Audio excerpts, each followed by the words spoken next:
오늘의 강연은 다이아몬드 배를 타고 떠나는 지구 내부로의 여행입니다. 땅속에 숨겨져 있는 여러 가지 물질들과 이들이 들려주는 재미있는 이야기들을 다이아몬드 배를 타고 저와 함께 여행을 떠나보시게 되겠습니다.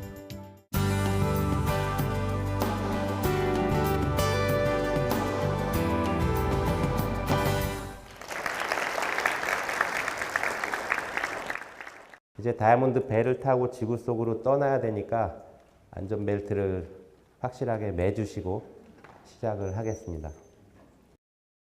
먼저 지구로 여행을 떠나기 전에 여러분들이 지구 지표 위에 여러 가지 다양한 지질 구조, 지형, 굉장히 장관으로 우리가 생각하는 곳을 꼽으라고 하면은 그 중에 하나가 이런 에베레스트 산, 지구의 한마디로 지붕이라고 불리는 곳이죠. 해발 고도 8,848m. 지금도 계속 조금씩 올라가고 있다고 관측이 되고 있고요.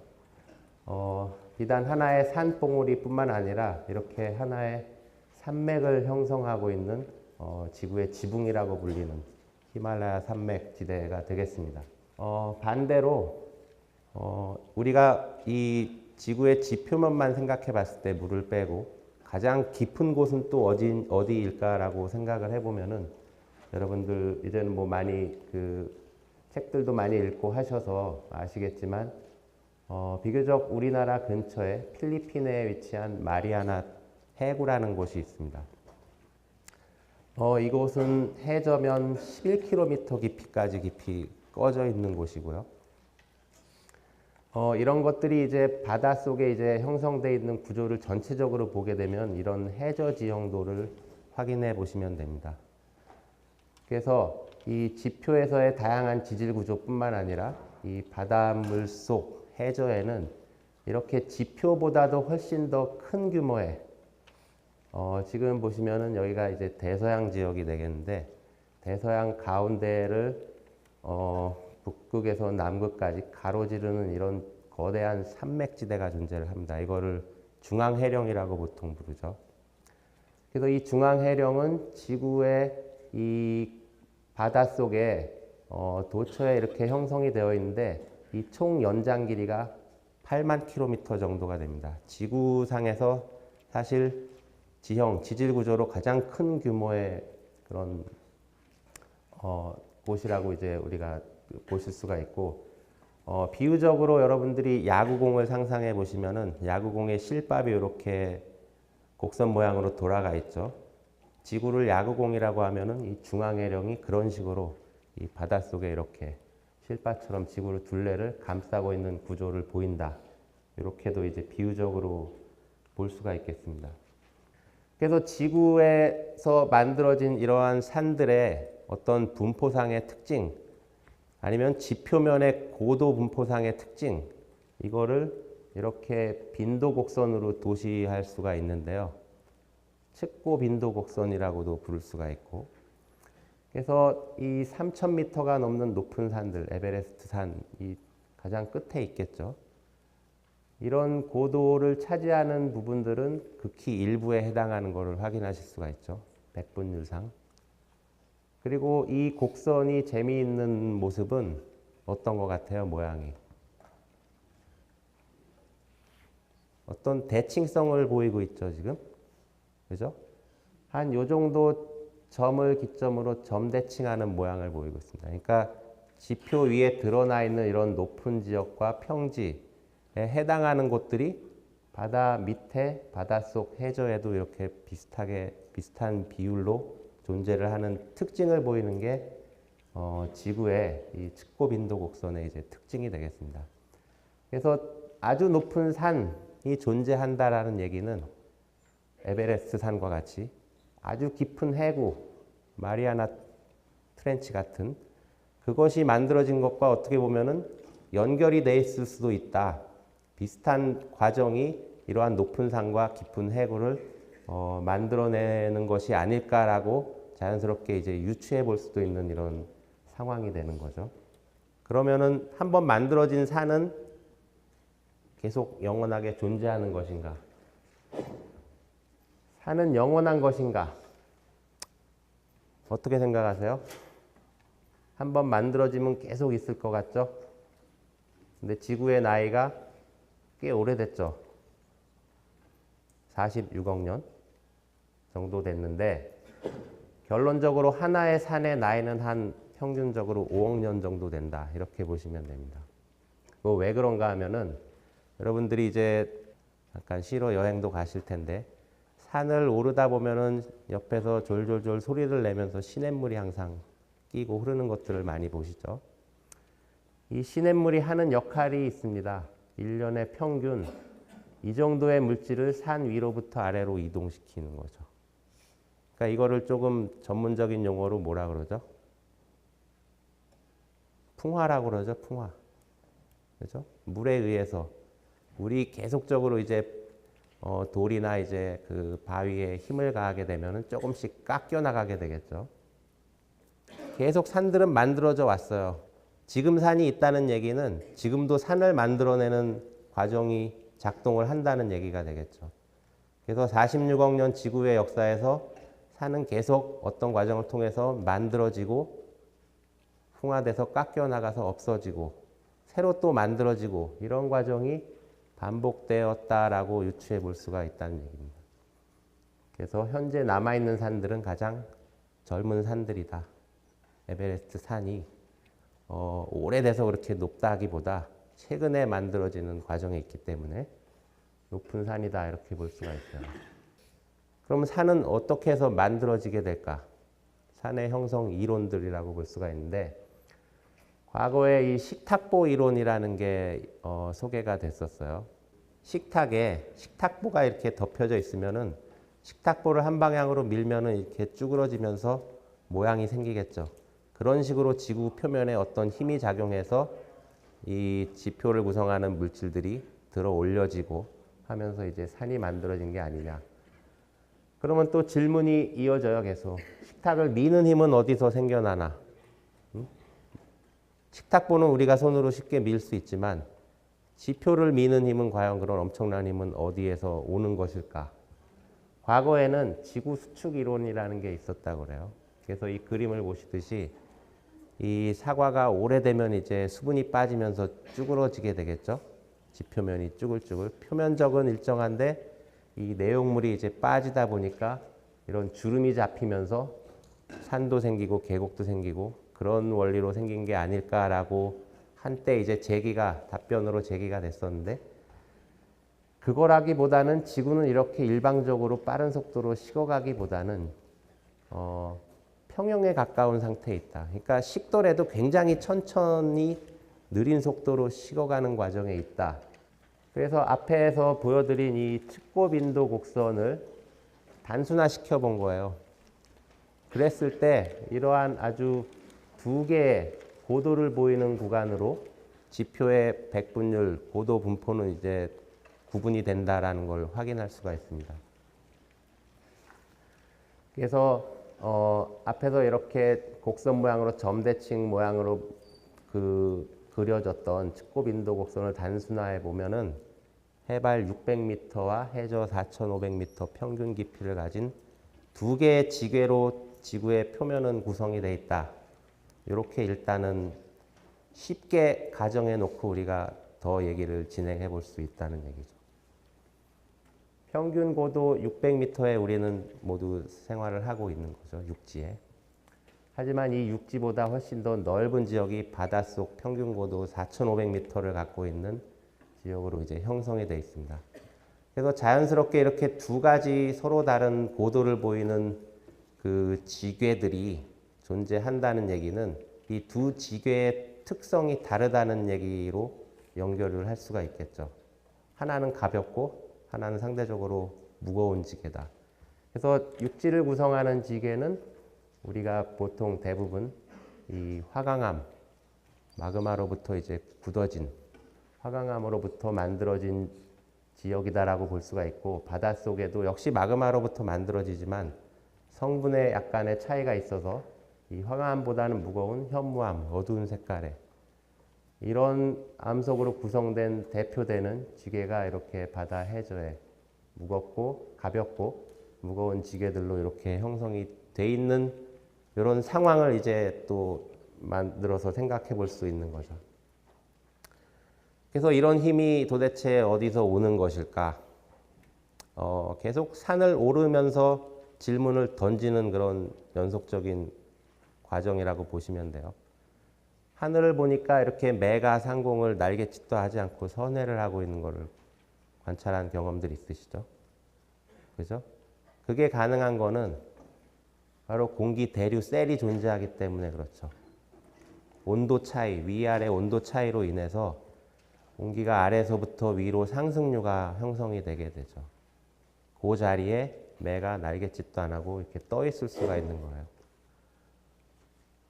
그래서 대륙을 움직이게 하는 힘의 기원, 산의 형성뿐만 아니라 이 우리가 살고 있는 뭐 대륙이라든가 이제 바닷속의 그런 지각까지 이런 것들을 움직이게 하는 힘의 기원은 뭘까? 지구에서 가장 뜨거운 것이 핵이에요. 지구 중심에. 그죠? 이 핵에서 열이 전달되는 과정에서 지구의 또 대부분을 차지하는 이 맨틀층의 대류를 형성시키게 돼요. 큰 틀에서 보면은. 이게 공기 대류나 물의 대류처럼 눈으로 볼 수 있는 정도의 속도가 아니라 아주 느린 속도고 암석에서 일어나는, 지각보다도 무거운 암석에서 일어나는 과정이기 때문에 쉽게 상상은 할 수 없지만 우리가 시간이라는 변수를 지질학에서는 굉장히 중요하게 생각해요. 오랜 시간을 두고 봤을 때는 이러한 맨틀도 핵에 있는 열이 전달되는 과정에서 대류를 하고 있고 그 결과 지구를 가장 겉을 구성하는 이런 지각들이 서로 움직이고 충돌할 수 있는 거다. 이런 세팅이 가능해지게 되는 거죠. 뭐 한번 이렇게 회전을 완성하는데 수억 년 정도 걸리니까 엄청난 느린 속도지만 충분히 지구의 그 46억 년 그 진화사에 있어서는 중요한 어떤 그런 프로세스가 될 수가 있는 거죠. 그렇다면은 여러분 결론은 뭘 것 같아요? 우리가 산은 왜 있을까라고 해서 질문을 시작했는데 그러면 산은 왜 있을까에 대한 답이 됐나요? 산이 왜 있냐면은 한마디로 지구 속에서 일어나는 일 때문에 산이 있다라고 볼 수가 있는 거예요. 그죠? 그거를 다른 말로 표현하면은 이 책의 첫 번째 장에 있는 표현이에요, 그대로. 지표에 이렇게 다양하게 산도 있고 뭐 계곡도 있고 심지어 바닷속에 해구도 있고 이런 다양한 지질 구조, 지구에 있는 지질 구조들은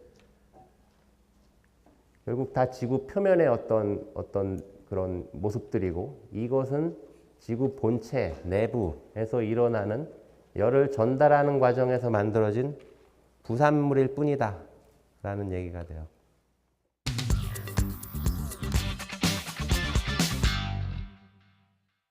제가 봤을 때 가장 그래도 지구 내부에 대한 사실이 아닌 부분이 많지만 과학적으로 이제 좀 허구인 부분이 물론 영화에 있기 때문에 많지만 다양한 부분을 다루려고 시도를 했던 영화가 영화 코어라고 생각을 해요.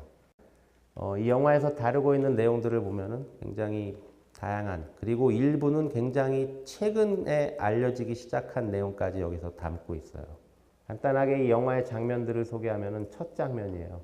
런던의 광장에서 비둘기 떼들이 방향 감각을 잃고 막 이리저리 벽 건물에 부딪혀 떨어지고 이런 혼란스러운 장면이 연출이 되고 이거는 이 철새들의 이 눈의 망막과 이제 뇌의 일부 성분이 지구 자기장을 감지하는 그런 역할을 하는 것들이 있다라고 알려져 있는 것을 바탕으로 한다고 그래요.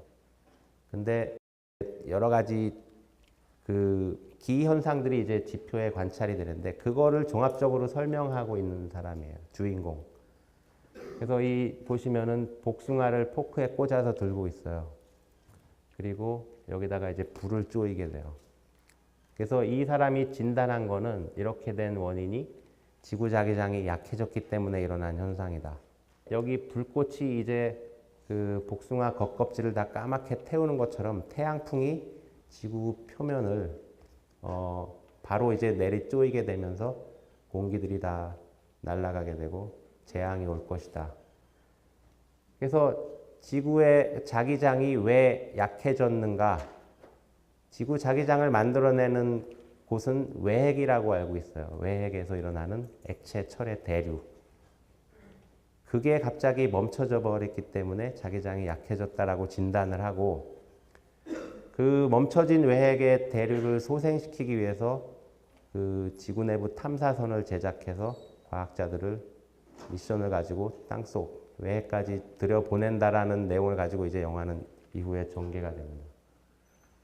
그래서 땅속을 직접 핵폭탄을 싣고 외핵까지 들어가서 거기에 계산된 자리에서 핵폭발을 일으켜서 그 충격으로 인해서 멈춰진 외핵의 대류를 다시 소생시킨다는 영화상의 미션인데, 보시면은 처음에 뚫는 요 층이 해양지각, 평균 깊이가 해양지각은 10km 정도, 굉장히 얇아요. 그러니까 이 해양지각을 뚫으면서는 거의 아무 에피소드도 없어요. 바로 멘틀로 진입하는 장면이 됩니다. 멘틀로 들어와 보니까 이제 다양한 이제 상상의 나래들이 이제 펼쳐지면서 극적인 모습들이 이제 연출이 되는데, 이 지구 내부를 우리가 상상을 할 때, 흥미있게 상상을 할 때 빠질 수 없는 하나의 소재가 비어있는 공간이에요. 새로운 세계, 땅속에. 역시 영화 코어에도 그런 게 등장을 해요. 근데 여기서는 거대한 크기로 성장한 수정의 그랜드 캐년으로 채워진 비어있는 공간이 존재한다라고 이제 그려지고 있어요. 여기에 불식착한 탐사선을 고쳐서 다시 땅속 여행을 시작을 하는데, 멘틀 아래쪽까지 오면서 보니까 이런 모습들도 소개를 하고 있어요. 지금 이게 뭐 우주 왕복선도 아니고 땅속에 굉장히 높은 온도와 압력을 뚫어야 되는 그런 미션을 가진 탐사선인데, 이렇게 밖을 들여다볼 수 있는 창을 만들었다는 것 자체가 좀 약간 넌센스로 보이기도 하지만, 어쨌든 밖을 관찰했더니 이렇게 거대한 집채만한 어두운 돌덩어리들이 멘틀 하부에 가까워지면서 일부 암석들은 녹아있고 떠다니는 구간을 지나게 되는 장면이 설정이 돼요. 그러면서 이게 다이아몬드 덩어리다, 이런 말을 하고 지나가게 돼요. 그래서 왜 멘틀 하부 깊은 곳에 이런 거대한 다이아몬드들이 있을 수 있을까? 다이아몬드가 땅속 깊은 곳에서 만들어져서 이게 분출하는 어떤 구조를 통해서 지표로 드러나는 지역들이 있다. 거기가 이제 다이아몬드 광산이 되는데, 그런 데서 착안한 걸 거다라고도 볼 수가 있고, 더 깊은 곳으로 들어가면은 따라서 더 큰 크기의 다이아몬드가 있지 않을까라는 상상이 담겨져 있다고 볼 수가 있겠죠. 그 다음에 마침내 외핵의 목적지에 도달을 하게 됩니다. 그랬더니 갑자기 세상이 다 밝아지죠, 지금. 그죠? 대부분 철로 이루어진 이 액체 상태의 그런 구간이 되는데, 이 막상 핵에 진입하고 나서 이 탐사 미션을 이끄는 대장이 한 말이 굉장히 중요한 말이에요. 핵의 밀도가 예상보다 낮아서 그래요. 이게 무슨 말이겠어요? 예상하기에는 철이 녹아있는 상태를 예상을 한 거예요. 그러면은 그 온도 압력에서 계산된 밀도가 있고, 이 핵을 다시 대류를 소생시키기 위해서 이 정도 충격이면 되겠다라고 해서 핵폭탄을 가지고 들어왔는데, 들어와 보니까 핵의 밀도가 예상보다 낮다. 그래서 지금 그 계획으로는 핵을 대류시키기에 충분하지 않다라고 진단을 한 거예요. 그러니까 영화의 어떤 극적인 면을 좀 더 더하기 위해서 이런 설정이 이제 나왔다라고도 볼 수 있지만, 이게 최근에 알려진 핵에 대해서, 외핵에 대해서 우리가 그 지구 내부 모델을 연구하는 과학자들이 새로 알아낸 사실을 반영하고 있는 멘트라고 보시면 돼요. 그러니까 한마디로 외핵의 밀도는 순수한 철로 계산된 밀도보다 한 10% 정도 낮아요. 그러니까 뭔가 가벼운 성분들이 상당히 많이 또 외핵에는 특히나 섞여 있어야 된다는 얘기가 됩니다. 이 영화의 과학적인 내용을 감수하신 분이 칼텍의 데이빗 스티븐슨 교수입니다. 그래서 이분이 영화가 개봉되고 나서 뭐 영화는 영화고 실제로 지구 내부를 어떻게 탐험할 수 있을까? 사실 탐험은 아니고 아마 요원할 거고 사람이 직접 들어가는 거는 힘들겠죠. 탐사는 가능하지 않을까? 이런 제안을 이 네이처 페이퍼의 한 페이지짜리로 논문으로 게재를 하게 됩니다. 이거는 충분히 가능한 얘기겠죠. 근데 중요한 거는 그러한 탐사를 위한 장비를 제작하는 거는 아직 요원한 얘기예요. 아마 만든다고 하면은 가장 단단한 물질인 다이아몬드가 소재가 되지 않을까 이렇게 생각은 해볼 수가 있는 거예요. 근데 이 프로젝트 자체는 충분히 가능하다 이렇게 이제 볼 수가 있어요. 마지막으로 제가 당부드리고 싶은 말씀은 우리가 지구를 좀 더 사랑하고 제대로 이해할 수 있기 위해서는 땅속에 대해서 이해하는 것부터 출발해야 되지 않을까. 땅속에도 여러분들 관심을 가지고 앞으로 이제 지구과학에 관심 있는 뭐 그런 목적을 가지고 성장을 잘 하실 수 있기를 기대하면서 강의를 마치겠습니다. 감사합니다.